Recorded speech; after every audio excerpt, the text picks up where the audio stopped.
It was a sky blue day, in December 1969.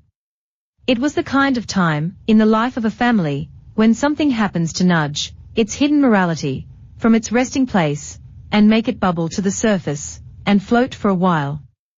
In clear view, for everyone to see.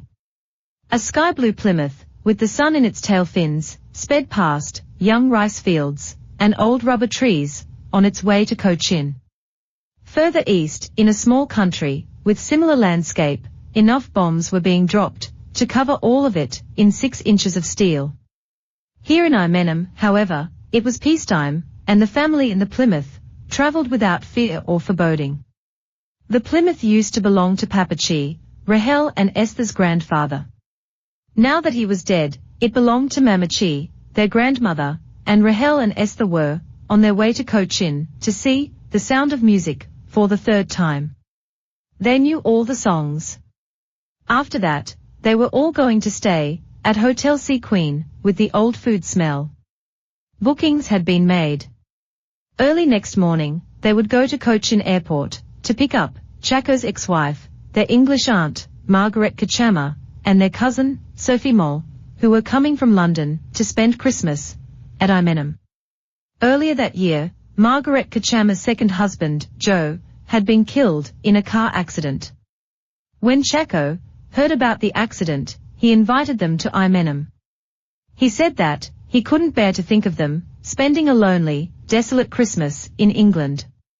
In a house full of memories. Ammu said that Chaco had never stopped loving Margaret Kachama.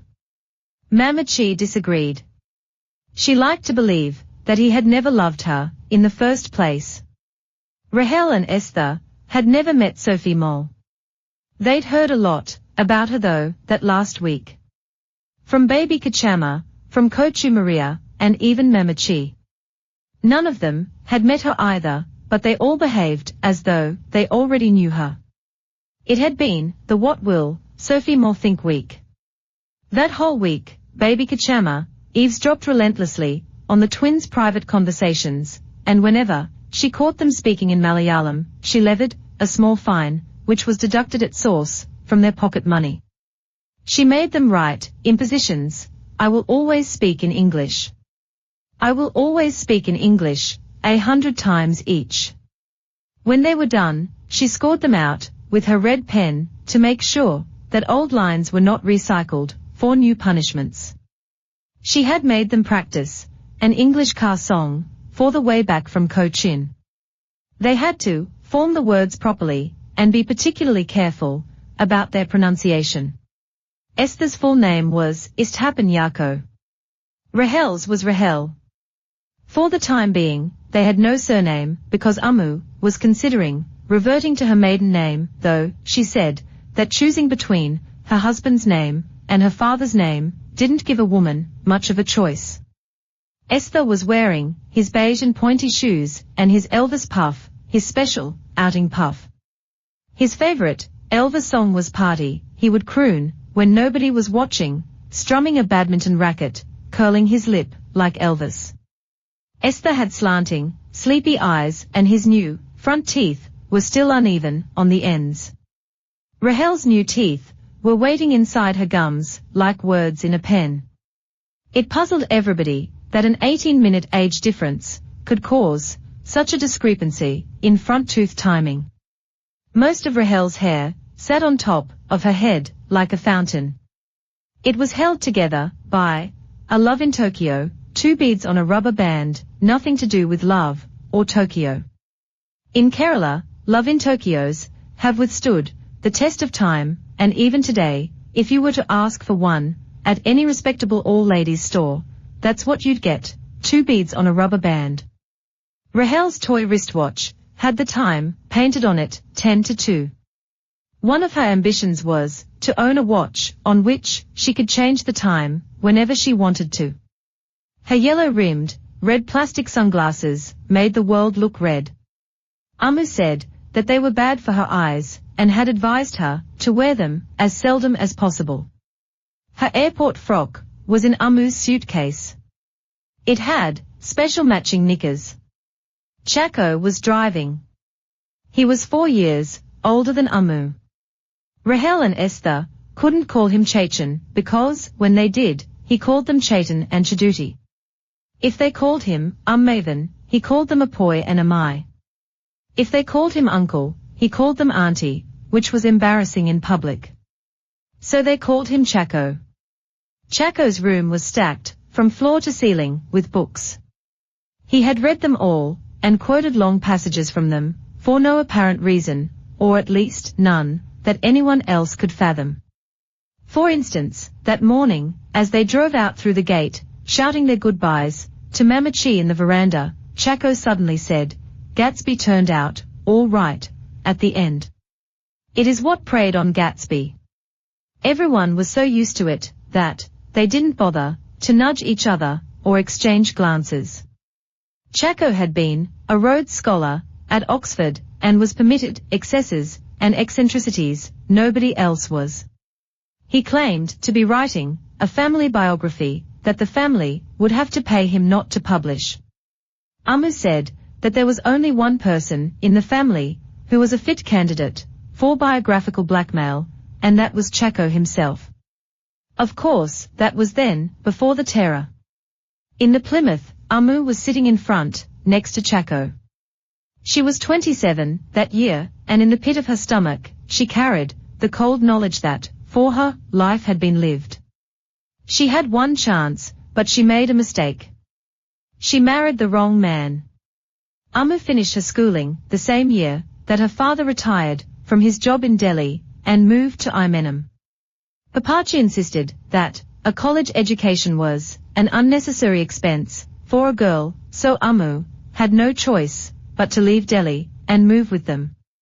There was very little for a young girl to do in Imenem other than to wait for marriage proposals while she helped her mother with the housework. Since her father did not have enough money to raise a suitable dowry, no proposals came Ammu's way. 2 years went by, her 18th birthday came, and went unnoticed, or at least unremarked upon, by her parents. Ammu grew desperate. All day, she dreamed of escaping from Imenem and the clutches of her ill-tempered father and bitter, long-suffering mother. She hatched several wretched little plans. Eventually, one worked. Papachi agreed to let her spend the summer with a distant aunt who lived in Calcutta. There, at someone else's wedding reception, Ammu met her future husband. He was on vacation from his job in Assam, where he worked as an assistant manager of a tea estate. His family were once wealthy zamindars who had migrated to Calcutta from East Bengal after partition. He was a small man, but well-built, pleasant-looking. He wore old-fashioned spectacles that made him look earnest and completely belied his easygoing charm and juvenile, but totally disarming sense of humor. He was 25 and had already been working on the tea estate for 6 years. He hadn't been to college, which accounted for his schoolboy humor. He proposed to Ammu 5 days after they first met. Ammu didn't pretend to be in love with him. She just weighed the odds and accepted.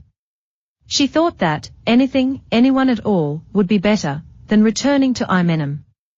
She wrote to her parents, informing them of her decision. They didn't reply. Ammu had an elaborate Calcutta wedding. Later, looking back on the day, Ammu realized that the slightly feverish glitter in her bridegroom's eyes had not been love, or even excitement, at the prospect of carnal bliss, but approximately 8 large pegs of whiskey, straight, neat. Ammu's father-in-law was chairman of the railway board and had a boxing blue from Cambridge. He was the secretary of the Bengal Amateur Boxing Association. He gave the young couple a custom-painted powder-pink Fiat as a present, which after the wedding, he drove off in himself with all the jewelry and most of the other presents that they had been given. He died before the twins were born on the operating table while his gallbladder was being removed. His cremation was attended by all the boxers in Bengal. A congregation of mourners with lantern jaws and broken noses. When Ammu and her husband moved to Assam, Ammu, beautiful, young and cheeky, became the toast of the Planters Club. She wore backless blouses with her saris and carried a silver lamb purse on a chain. She smoked long cigarettes in a silver cigarette holder and learned to blow perfect smoke rings. Her husband turned out to be not just a heavy drinker, but a full-blown alcoholic, with all an alcoholic's deviousness and tragic charm. There were things about him that Ammu never understood. Long after she left him, she never stopped wondering why he lied so outrageously when he didn't need to. Particularly when he didn't need to. In a conversation with friends, he would talk about how much he loved smoked salmon when Ammu knew he hated it. Or he would come home from the club and tell Ammu that he saw Meet Me in St. Louis movie when they'd actually screened The Bronze Buckaroo. When she confronted him about these things, he never explained or apologized. He just giggled, exasperating Ammu to a degree she never thought herself capable of. Ammu was 8 months pregnant when war broke out with China. It was October of 1962. Planters' wives and children were evacuated from Assam. Ammu, too pregnant to travel, remained on the estate. In November, after a hair-raising, bumpy bus ride to Shillong, amidst rumors of Chinese occupation and India's impending defeat, Esther and Rahel were born. By candlelight. In a hospital, with the windows blacked out. They emerged, without much fuss, within 18 minutes of each other. 2 little ones, instead of one big one. Twin seals, slick with their mother's juices. Wrinkled with the effort of being born. Ammu checked them for deformities before she closed her eyes and slept. She counted 4 eyes, 4 ears, 2 mouths, 2 noses, 20 fingers, and 20 perfect toenails. She didn't notice the single Siamese soul. She was glad to have them. Their father, stretched out on a hard bench in the hospital corridor, was drunk. By the time the twins were 2 years old, their father's drinking aggravated. The loneliness of tea estate life had driven him into an alcoholic stupor. Whole days went by, during which he just lay in bed and didn't go to work. Eventually, his English manager, Mr. Holick, summoned him to his bungalow for a serious chat. Ammu sat in the veranda of her home, waiting anxiously for her husband to return. She was sure the only reason that Holick wanted to see him was to sack him. She was surprised when he returned, looking despondent, but not devastated. Mr. Holick had proposed something, he told Ammu, that he needed to discuss with her. He began, a little diffidently, avoiding her gaze, but he gathered courage as he went along. Viewed practically, in the long run, it was a proposition that would benefit both of them, he said. In fact, all of them, if they considered the children's education. Mr. Holick had been frank with his young assistant. He informed him of the complaints he had received from the labor, as well as from the other assistant managers. I'm afraid I have no option, he said, but to ask for your resignation. He allowed the silence to take its toll. He allowed the pitiful man, sitting across the table, to begin to shake. To weep. Then Holick spoke again. Well, actually, there may be an option. Perhaps we could work something out. Think positive, is what I always say. Count your blessings. Holick said and paused to order a pot of black coffee. You're a very lucky man, you know. Wonderful family, beautiful children, such an attractive wife. He lit a cigarette and allowed the match to burn until he couldn't hold it anymore. An extremely attractive wife. The weeping stopped. Puzzled brown eyes looked into lurid, red-veined, green ones. Over coffee, Mr. Holick proposed that Barbara go away for a while. For a holiday. To a clinic perhaps, for treatment. For as long as it took him to get better. And for the period of time that he was away, Mr. Holick suggested that Ammu be sent to his bungalow to be looked after. Already, there were a number of ragged, light-skinned children on the estate that Holick had bequeathed on tea pickers, whom he fancied. This was his first incursion into management circles. Ammu watched her husband's mouth move as it formed words. She said nothing. He grew uncomfortable and then, infuriated by her silence. Suddenly, he lunged at her, grabbed her hair, punched her, and then passed out from the effort. Ammu took down the heaviest book she could find in the bookshelf, the Reader's Digest World Atlas, and hit him with it, as hard as she could. On his head, his legs, his back and shoulders. When he regained consciousness, he was puzzled by his bruises. He apologized abjectly for the violence, but immediately began to badger her about helping with his transfer. This fell into a pattern. Drunken violence, followed by post-drunken badgering. Ammu was repelled by the medicinal smell of stale alcohol that seeped through his skin, and the dry, caked vomit that encrusted his mouth like a pie every morning. When his bouts of violence began to include the children, and the war with Pakistan began, Ammu left her husband and returned, unwelcomed, to her parents in Imenem. To everything that she had fled from only a few years ago. Except that, now she had 2 young children, and no more dreams. Papacha would not believe her story, not because he thought well of her husband, but simply because he didn't believe that an Englishman, any Englishman, would covet another man's wife. Ammu loved her children, but their wide-eyed vulnerability and their willingness to love people who didn't really love them exasperated her, and sometimes made her want to hurt them, just as an education, a protection. It was as though the window through which their father disappeared had been kept open for anyone to walk in and be welcomed. To Ammu, her twins seemed like a pair of small, bewildered frogs, engrossed in each other's company, lolloping, arm in arm, down a highway full of hurtling traffic. Entirely oblivious of what trucks can do to frogs. Ammu watched over them fiercely. Her watchfulness stretched her, made her taut and tense. She was quick to reprimand her children, but even quicker to take offense on their behalf. For herself, she knew that there would be no more chances. There was only Imenem now. A front veranda and a back veranda. A hot river and a pickle factory. And in the background, the constant, high, whining mule of local disapproval. Within the first few months of her return to her parents' home, Ammu quickly learned to recognize and despise the ugly face of sympathy. Old female relations, with incipient beards and several wobbling chins, made overnight trips to Imenem to commiserate with her about her divorce. They squeezed her knee and gloated. She fought off the urge to slap them or twiddle their nipples with a spanner, like Chaplin in modern times. When she looked at herself in her wedding photographs, Ammu felt the woman that looked back at her was someone else. A foolish jeweled bride. Her silk, sunset-colored sari, shot with gold. Rings on every finger. White dots of sandalwood paste over her arched eyebrows.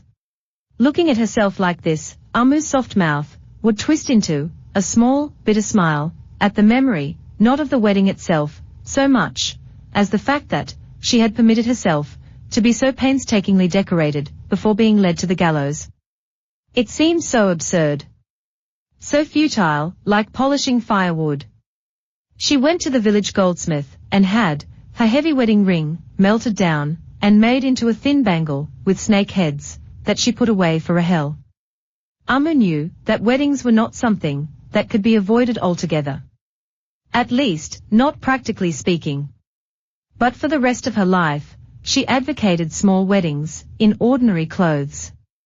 It made them less ghoulish, she thought. Occasionally, when Ammu listened to songs that she loved on the radio, something stirred inside her. A liquid ache spread under her skin, and she walked out of the world like a witch to a better, happier place.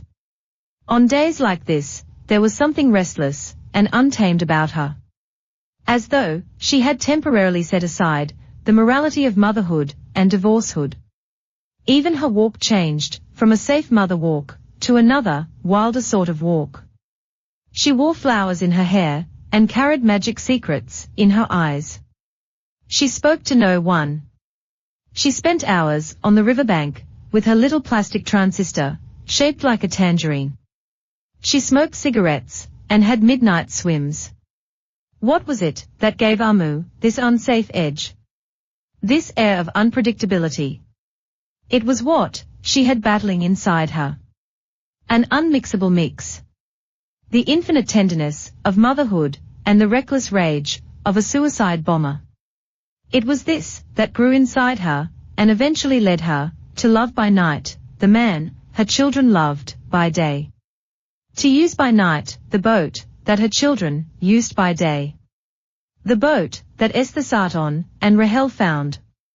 On the days that the radio played Ammu'S songs, everyone was a little wary of her. They sensed somehow that she lived in the penumbral shadows between two worlds, just beyond the grasp of their power. That a woman that they had already damned now had little left to lose, and could therefore be dangerous. So on the days that the radio played Ammu'S songs, people avoided her, made little loops around her, because everybody agreed that it was best to just let her be. On other days, she had deep dimples when she smiled. She had a delicate, chiseled face, black eyebrows, angled like a soaring seagull's wings, a small straight nose, and luminous, nut-brown skin. On that sky-blue December day, her wild, curly hair had escaped in wisps in the car wind. Her shoulders in her sleeveless sari blouse shone as though they had been polished with a high-wax shoulder polish. Sometimes she was the most beautiful woman that Esther and Rahel had ever seen. And sometimes she wasn't.